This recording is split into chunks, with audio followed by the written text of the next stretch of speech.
ఆంధ్రప్రదేశ్ ప్రజలకి good news. ఆంధ్రప్రదేశ్లో 65,000 కోట్ల రూపాయలు పెట్టుబడి పెట్టేందుకు రిలయన్స్ ఆంధ్రప్రదేశ్ ప్రభుత్వంతో ఎంఓయూ చేసుకుంది. కేవలం 12 నెలల వ్యవధిలోనే ప్రాజెక్టులన్నీ కంప్లీట్ చేసేందుకు. అంటే ప్రాజెక్టులు అంటే ఇరిగేషన్ ప్రాజెక్టులు కాదు, వాళ్ళు చేపట్టబోయే బయోగ్యాస్ ప్రాజెక్టులన్నీ 500 పైగా ప్రాజెక్టులు ఆంధ్రప్రదేశ్లో చేపట్టబోతా ఉన్నారు. ఇప్పటికే ఉత్తరప్రదేశ్లో, ఉత్తరాఖండ్లో, గుజరాత్లో ప్రయోగాత్మకంగా చేపట్టి ఉత్పత్తి కూడా దాదాపు 12 ప్లాంట్లు ఫోర్స్లోకి వచ్చాయి. అంటే కంప్లీట్ చేసి ఉత్పత్తి కూడా ప్రారంభించాయి. ప్రయాగ్రాజ్లో కూడా వారు చేపట్టిన ఈ బయోగ్యాస్ ప్లాంట్ సక్సెస్ఫుల్గా నడుస్తోంది. బయోగ్యాస్ అంటే చాలామంది సీనియర్ సిటిజన్లకి తెలుసు. 5 దశాబ్దాల కిందట, దాదాపు 50 సంవత్సరాల కంటే ముందే, ఇందిరాగాంధీ సమయంలోనే గ్రామీణ ప్రాంతాల్లో రైతులకి, పశువులు ఉన్న రైతులకి బయోగ్యాస్ ప్లాంట్లు ఏర్పాటు చేసి 95% సబ్సిడీతో నిర్మించి ఇచ్చారు. ఆ రోజుల్లోనే పెద్ద ఎత్తున ఖర్చు పెట్టారు. అయితే అవి కొన్ని రోజులు పనిచేశాయి. వాటి మెయింటెనెన్స్ సరిగా చేసుకోలేక అవి మూతపడ్డాయి. అయితే రిలయన్స్ చేపట్టబోయే ఈ బయోగ్యాస్ పేడకు సంబంధం లేదు. వ్యవసాయ ఉత్పత్తుల నుంచి వచ్చే వేస్ట్, వరిగడ్డి, మొక్కజొన్న గడ్డి, సోయాబీన్ నుంచి వచ్చే గడ్డి, మిర్చి నుంచి వచ్చే వేస్ట్, పత్తి నుంచి వచ్చే పత్తి కట్టె అంటారు, ఆ కట్టె, వ్యవసాయ వ్యర్థాలన్నీ సేకరించడంతో పాటు పట్టణ ప్రాంతాల్లో పెద్ద ఎత్తున పోగవుతున్న చెత్తలో తడి చెత్తను సేకరించి మిథేన్ గ్యాస్ ఉత్పత్తి చేయబోతా ఉన్నారు. మిథేన్ గ్యాస్ ఉత్పత్తి చేయడంతో పాటు దాన్ని కంప్రెస్ చేసి వాహనాలకి, గ్రామీణ ప్రాంతాలు, పట్టణ ప్రాంతాల్లో ఇళ్లలో వంట చేసుకునేదానికి కూడా సరఫరా చేయబోతా ఉన్నారు. ఈ పథకం మీద దాదాపు రిలయన్స్ ఎనర్జీ 12 సంవత్సరాలుగా పరిశోధన చేస్తూ ఉంది. దీని మీద సక్సెస్ఫుల్ ఫలితాలు వచ్చాయి. అంటే వాణిజ్యపరంగా ఉత్పత్తి చేయడానికి అవసరమైన టెక్నాలజీ కోసమే దాదాపు 130 కోట్ల రూపాయల పైగా ఖర్చు పెట్టారు. ఇక ఆంధ్రప్రదేశ్లో కాకినాడలో 3 ప్లాంట్లు, పెద్ద ప్లాంట్లు రాబోతా ఉన్నాయి. నెల్లూరు, ప్రకాశం జిల్లాలోనూ ప్లాంట్స్ రాబోతా ఉన్నాయి. రాబోయే కొద్ది రోజుల్లోనే, రేపు డిసెంబర్లోనే ఒక ప్లాంట్కి శంకుస్థాపన జరగబోతా ఉంది. ఈ ప్లాంట్స్కి ఎక్కువ సమయం కూడా పట్టదు.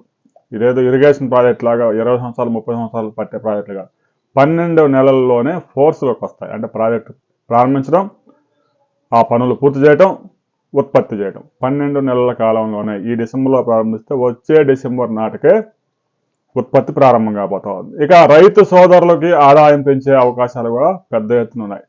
వ్యవసాయ వ్యర్థాలను ఎక్కడికక్కడే పొలాల్లో తగలబెట్టడం వల్ల కార్బన్ మోనాక్సైడ్ పెద్ద ఎత్తున వచ్చి పర్యావరణం దెబ్బతింటా ఉంది. ఓజోన్ పొరకు ఇప్పుడే బొక్కలపడే అంటున్నారు. సహారా ఎడారిలో కూడా వరదలు వస్తూ ఉన్నాయి. అంటే ఎడారిలోనేమో విచ్చలవిడిగా వర్షాలు పడాల్సిన చోటేమో కరువు పరిస్థితులు వస్తూ ఉన్నాయి. వాతావరణంలో పెద్ద ఎత్తున మార్పులు వస్తుంది.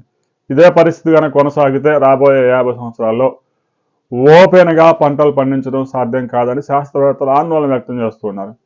ఇక వరి పంటలు కూడా షేడ్ నెట్లు వేసి సాగు చేయాలంటే సాధ్యం కాదు.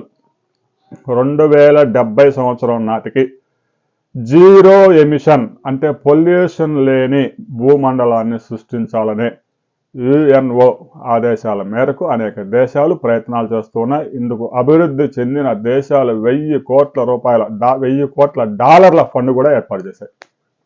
ఇక వివిధ దేశాలకి ఆంక్షలు కూడా విధించాయి. 2030 నాటికైతే అమెరికాలో థర్మల్ విద్యుత్ కేంద్రాలన్నీ మూసివేయబోతా ఉన్నారు. ఇక అక్కడ థర్మల్ విద్యుత్ కేంద్రాలు కొత్తగా ప్రారంభించకపోగా ఉన్న కేంద్రాలు కూడా మూసివేసి ఆల్టర్నేటివ్ సోలారు, పవన విద్యుత్తు, తర్వాత అణు విద్యుత్తు, హైడ్రో, ఈ విద్యుత్ మొత్తం ఉత్పత్తి చేసుకుంటూ ఉన్నారు. ఇక ఆంధ్రప్రదేశ్ విషయానికి వస్తే రిలయన్స్ ఈ 65,000 కోట్ల రూపాయల పెట్టుబడులతో పాటు మరో భారీ ప్రాజెక్టుతో త్వరలో రాబోతా ఉంది.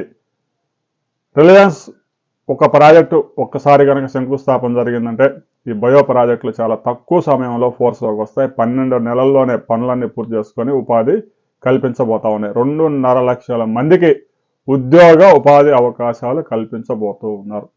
ఈ ప్రాజెక్టులు కంప్లీట్ అయిపోయిన తర్వాత రిలయన్స్ మరో భారీ ప్రాజెక్టుతో రేణిగుంటలో రాబోతా ఉంది. రిలయన్స్ ఆధ్వర్యంలో రేణిగుంటలో సెమీ కండక్టర్ పరిశ్రమ పెట్టే అవకాశాలు కనిపిస్తూ ఉన్నాయి. ఆంధ్రప్రదేశ్ ప్రభుత్వంతో చర్చలు జరుగుతూ ఉన్నాయి. చర్చల్లో మరింత పురోగతి సాధించిన తర్వాత రిలయన్స్ ఎన్ని వేల కోట్ల రూపాయలు ఖర్చు పెట్టబోతా ఉంది. దక్షిణ కొరియా తైవాన్కు చెందిన ఒక సంస్థతో ఎంఓయూ చేసుకోబోతున్నారు. టెక్నాలజీ అంతా రిలయన్స్ ఆ సంస్థ నుంచి తీసుకొని రేణిగుంటలో సెమీ కండక్టర్ పరిశ్రమ పెట్టబోతా ఉంది. భారతదేశంలో గుజరాత్లో ఒకటి, తర్వాత అస్సాంలో ఒక పరిశ్రమ త్వరలో రాబోతా ఉంది. పనులు జరుగుతూ ఉన్నాయి. భారతదేశంలో ఇంతవరకు సెమీ కండక్టర్ తయారు చేసే పరిశ్రమ లేదు. ప్రపంచంలో 95% తైవాన్ నుంచి ఎగుమతి అవుతూ ఉన్నాయి. ప్రతి వస్తువు మనం వాడే మొబైల్ ఫోన్ నుంచి, స్మార్ట్ టీవీ నుంచి, స్మార్ట్ వాచ్ నుంచి ప్రతి వస్తువు సెమీ కండక్టర్ చిప్తో నడుస్తూ ఉంది. అందువల్ల భారతదేశం ప్రతి సంవత్సరం ఈ సెమీ కండక్టర్ చిప్పుల కోసమే 2 లక్షల కోట్ల రూపాయలు ఖర్చు చేయాల్సి వస్తుంది. రాబోయే కొద్ది రోజుల్లో 10 లక్షల ఉద్యోగాలు ఈ రంగంలో వస్తాయని నాస్కామ్ కూడా ప్రకటించింది. ఇక రేణిగుంటలో రిలయన్స్ ఎన్ని వేల కోట్ల రూపాయలు పెట్టుబడితో రాబోతా ఉంది అనే వివరాలతో మరో వీడియోలు తెలుసుకుందాం. వీడియో నచ్చితే లైక్ చేయండి, షేర్ చేయండి, సబ్స్క్రైబ్ చేసుకోండి.